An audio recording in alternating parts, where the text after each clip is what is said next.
Salam əziz şagirdlər, bugünkü mövzumuz tabeli mürəkkəb cümlədir. Tabeli mürəkkəb cümlə adından da göründüyü kimi tərkibində mürəkkəb cümlə olduğu üçün ən azı neçə müstəqil cümlə var? 2 müstəqil cümlə var. Və bu cümlələrdən biri digərinə tabedir. Baxaq görək, tabeli mürəkkəb cümlə iki tərkib hissədən ibarətdir. Baş cümlə, budaq cümlə. Baş cümlə kvadrat işarəsi ilə göstərilir, budaq cümlə dairə işarəsilə göstərilir. Ox həmişə budaq cümlədən çıxır və baş cümləyə yönəlir. Uşaqlar, baxaq görək, indi 4 maddə öyrənəcəyik ki, bu zaman baş cümləmiz birinci gəlir, hansı ki bizə testlərdə ən çox bunu soruşurlar. 5 maddədə öyrənəcəyik ki, orada budaq cümlə birinci gəlir. Baxaq, biz bilirik ki, tabelilik bağlayıcıları yalnız harada istifadə olunur? Tabeli mürəkkəb cümlədə. Tabelilik bağlayıcılarının 4 növü var. Səbəb, aydınlaşdırma, şərt və güzəşt. Bunlardan ikisi, yəni səbəb və aydınlaşdırma bağlayıcıları işləndikdə birinci baş cümlə gəlir. Səbəb bağlayıcılarını yadımıza salaq. Çünki, ona görə ki, ondan ötürü ki, o səbəbə ki, o səbəbdən ki və s.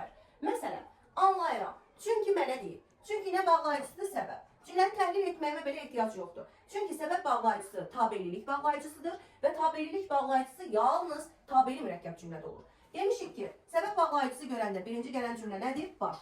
Çünkidən sonra gələn mənə deyib cümləsi nədir? Budaq. Ox budaqdan çıxıb başa yönələcək. Aydınlaşdırma bağlayıcısı tabelilikdə ki və belə ki bağlayıcılardır. Deyirəm ki, hər şey yaxşı olacaq. Ki-ni gördüksə, bu zaman deyirik ki, aydınlaşdırma bağlayıcısı var və ki-yə qədər olan deyirəm cümləsi baş cümlədir. Ki-dən sonra gələn hər şey yaxşı olacaq cümləsi budaq cümlədir. Ox budaqdan çıxır, başa yönəlir. 3. İntonasiya ilə bağlandıqda. İntonasiya ilə bağlandıqda şagirdlərin çoxsu düşünür ki, müəllim, mən tabelsiz mürəkkəb cümlə ilə tabelini necə fərqləndirim intonasiya ilə bağlandıqda? Ən rahat metod mən deyərdim ki, fikrimizdə ki əlavə etməkdir. Əgər vergülün yerinə ki-ni düşünə bilirsənsə, çox zaman böyük ehtimalla bu tabeli mürəkkəb cümlə çıxır. Məsələn, dedim ki, nəyi dedim? Həm də sənin baş cümlədə sual meydana çıxmalıdır. Nəyi dedim? Cavab tapdığım isə budaq cümlə. Mən onu tanıyıram. Yəni nəyi demişəm, onu tanıdığımı demişəm.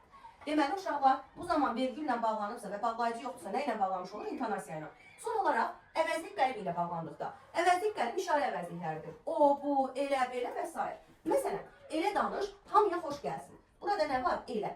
Elə nə əvəzliyidir? İşarə əvəzliyi. Bu zaman elə işarə əvəzliyi işlənib və bu cümlədə vergülə qədər olan hissə baş, vergüldən sonra olan hissə isə budaq cümlədir.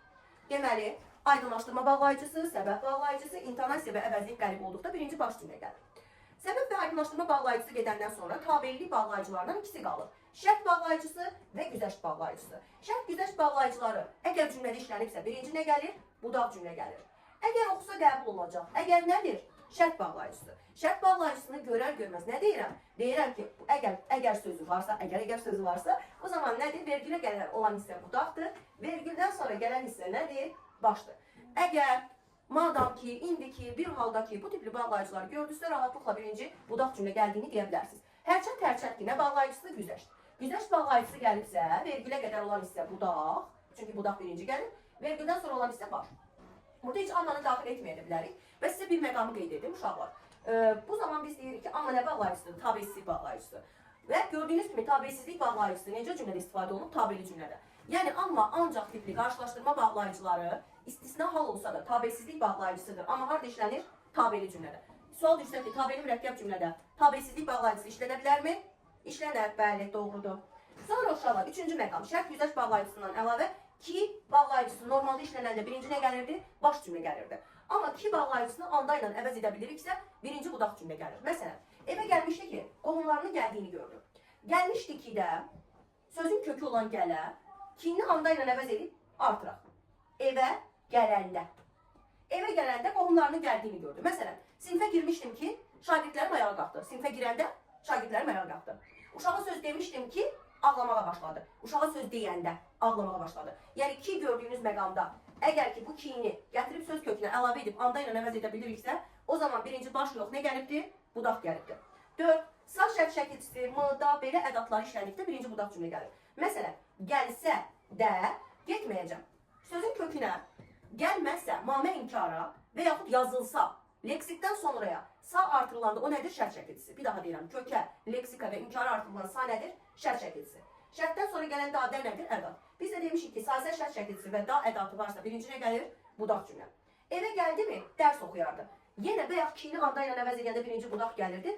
M-ni də anda ilə əvəz edəndə birinci budaq gələcək. Eve gəldi mi dərs oxuyardı. Evə gələndə dərs oxuyardı.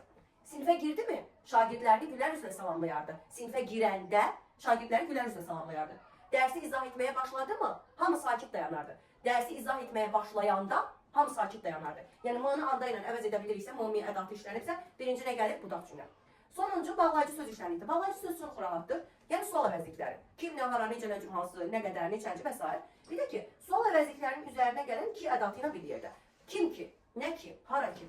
Son olaraq, bəzən elə belə, normalda əvəzlik qərib idi. Elə belədən sonra bir söz gəlir və üzərinə ki ədatı gəlir. O zaman bütövlükdə bu birləşməni biz bağlayıcı söz adlandırırıq. Məsələn, elə adam ki, valideyni sayılır, hörməti də olmur. Elə adam ki, elədən sonra adam dedim, sonra da ki ədatı dedim. Bu zaman elə adam ki ifadəsində sayılır bağlayıcı söz. Məsələn, elə dərs ki, adamı çox yorur, onun daha keyfiyyəti olur. Elə dərs ki, elə adam ki, elə yer ki, elə belədən sonra bir söz gəlsin və üzərində ki ədatı gəlsin. Bu da bağlayıcı sözdür. Sonra kim oxuyur, o qəbul olacaq. Kim sual əvəzliyidir, yəni bağlayıcı sözdür. Hara ki deyirdi, ora gedək. Hara ki sual əvəzliyidir, yəni bağlayıcı sözdür. Bu məqamlarda da birincidə gəlir budaq cümlə.